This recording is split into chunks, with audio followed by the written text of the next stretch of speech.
lakas ng armas ang susi sa kapayapaan, kundi ang pagkakaisa at pagsama-sama. Pangunawa, pakikipagdamayan, pagsusulong ng kaunlaran at mabuting pamamahala ang siyang tanging daan tungo sa paghilom, pagbangon at pagbabago.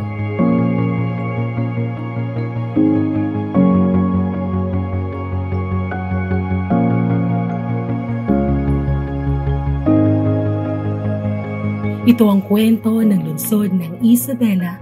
Ito ang kwento ng bawat Isabelenyo.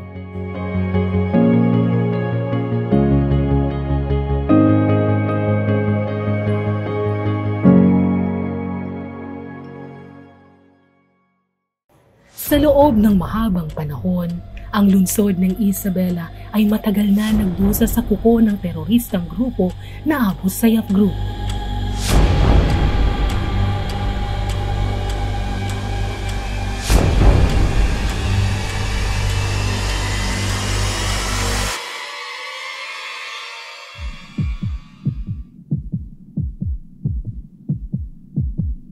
Nagkagulo sa Isabela City, Basilan ng salakay ng grupong Abu Sayyaf ang lungsod alas 10 kaninang umaga. Bigla na lang parang naramdaman ko, may flash. Tapos yung flash na parang pumutok na pala.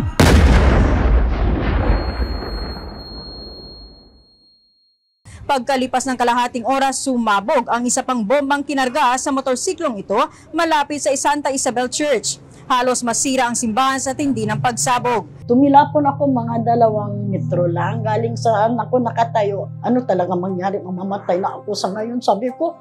Tapos yung mga tao natakbuhan na parang tulala ako. Hindi ko alam kung anong gagawin ko. Umiiyak lang ako. Tabang, ganun yung tabang. Natakot, nasanay sa karahasan, nalugmok sa isang imaheng pinangingilagan at iniiwasan. Bagamat mahirap at puno ng sakripisyo ang daang tinahak, pinatunayan ng lungsod ng Isabela na sa tulong ng sama-samang pagkilos at pagtitiwala sa isa't isa, walang hamon na hindi kayang malampasan. Sa pakikipag-ugnayan at pakikipagtulungan ng lokal na pamahalaan, kasundaluhan, kapulisan at organisasyong pansibiko, dahan-dahang naipundar muli ang kaayusan. Malaki ang naging ambag ni dating ARMM Regional Governor Mujib S. Sataman na ngayon ay kinatawan ng probinsya ng Basilan. Kasama ang mga lokal na puwersang panseguridad sa lalawigan, Nagdilaab Foundation Incorporated at ibang mga partners sa kapayapaang tinatamasa sa lungsod ng Isabela at lalawigan ng Basilan ngayon. Sa kanyang inisyatibang Program Against Violent Extremism o PAVE na nagsimula noong 2016, mahigit sa 100 miyembro ng Abu Sayyaf Group o ASG ang nagbalik loob sa batas at muling napabilang sa kani-kanilang mga komunidad bilang mapayapang mga Basilenyos. Ang mga hakbang na ito ni dating ARMM Regional Governor ay nagbigay daan sa mga pagbabago sa imahe at sitwasyon ng lungsod ng Isabela at buong isla ng Basilan. Sa 2023 Layag Awards for Excellence in Local Governance ng DILG, ang Barangay Baluno ay tinanghal bilang 3rd best performing badak sa buong Region 9, habang ang Barangay Mensi ay pumangatlo sa Lupong Tagapamayapa Incentives Awards sa City category.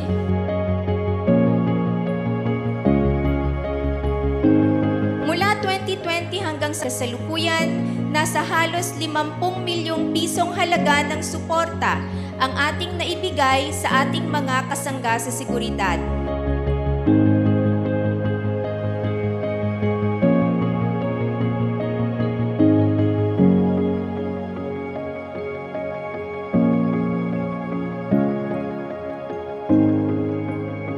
Sa ating mga unipormadong hanay, ang pamahalaang lokal ang inyong numero 1 taga-suporta. Kaya naman po, tinanghal natin ang Civic Military Parade bilang parte ng ating Sakayan Festival.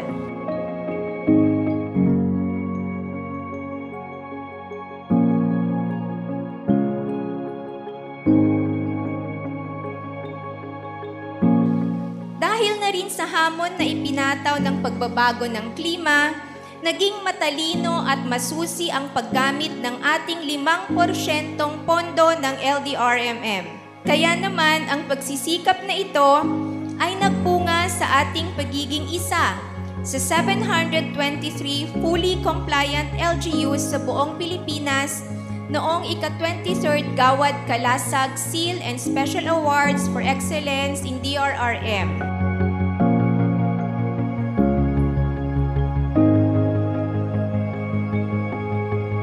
Kung noon iilang metro lang sa ating lansangan ang nailawan, ngayon nagpatukod tayo ng 1,116 solar street lamps na nagkakahalaga ng higit sa 45 million pesos.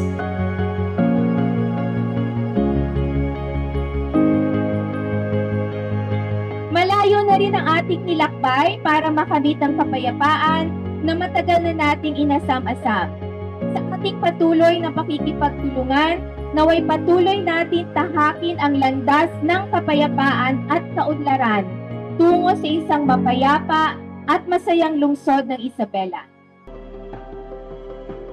Para sa akin, ang kapayapaan ay isang wellness, ibig ko sabihin, kaayusan ng isang tao na nagsisimula sa kanyang sarili. It radiates, no? It radiates through the actions, the things that he or she is doing, attitude and behaviors, and doing actions which also magkakaroon ng wellness din yung ibang mga tao. Amidst everything that I have been experiencing, from the difficulties and now yung celebrations of life, celebrations of the rainbow colors, no, that is happening. Ngayon makita mo na, my God, kung nagawa pala natin ito in just 2 years, in just 3 years, siguro marami na tayong na gawa in the last how many years na. So, ngayon makita mo yung, tingnan mo with the infrastructure, sabi ko ba, no, yung noon, yung, ang kalahati ng paa namin, pag punta kami sa area, parang nasa libingan na. Kasi hindi mo alam, i-ambush ka, i-kidnap ka. Pero ngayon, you are comfortable. You are not even asking military to escort you. Just monitor us, tell us ganito, ganito. Makita mo yung comfortable and security to go around, to talk to people. Makita mo yung mga programs ngayon na gumaganda. At ang importante na pagkakaiba is yung governance. Kasi ang sabi nga din namin noon, ang ng governance ng peace is also governance. Hindi tayo magkakaroon ng kapayapaan kung wala tayong magandang governance. Hindi din tayo magkaroon ng magandang governance kung wala din tayong kapayapaan. Together, let us continue to cherish our identity, celebrate our accomplishment, and work together towards a more peaceful and prosperous tomorrow. Ngayon, malaya na ang lungsod ng Isabela mula sa anino ng karahasan. Ngayon, isang henerasyon ng mga Isabelenyo ang walang pangambang makabubuo ng kanilang mga pangarap at kinabukasan. Ngayon, bawat Isabelenyo kayang-kayang ipagmalaki. Ito ang lungsod na aking sinilangin.